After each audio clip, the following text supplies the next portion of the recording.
The roads wind across the desert as you enter the territory below the sea level. The sand mountains stretch dry and barren, and you've entered the lowest territory on earth. The Dead Sea, bordering Israel and Jordan, is the lowest point on earth. It is located over 400 meters below sea level. The lake is 67 kilometers long and 18 kilometers wide. It attracts millions of visitors from around the world who come here for its healing effect.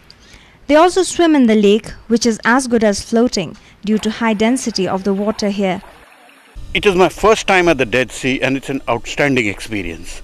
To float in water, human body normally sinks in water. Here I was floating in water feeding. Without having to expend any energy, I was floating in water. Outstanding.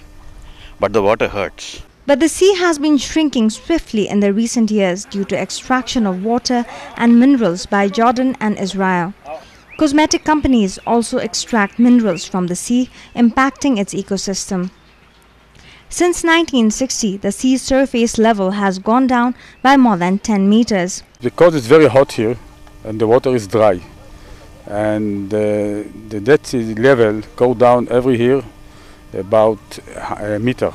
Even more for the meter, because it's very hot and not the fresh water get inside, and not because of the sun, the water is dry, and that's why the level go down and down every year. The sea is 8 times saltier than any other water body in the world.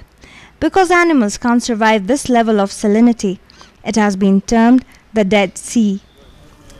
Located at the lowest place in the world, the Dead Sea has no life because of its very salty conditions, and the high density of the water makes objects float on it. But despite that, the sea water is considered very, very important in terms of the mineral properties it has, and it's a very important healing site for tourists from all around the world. For Kantipur Television, in Dead Sea, Israel, with Shams Fresher on the camera, this is Pratibha Tuladar.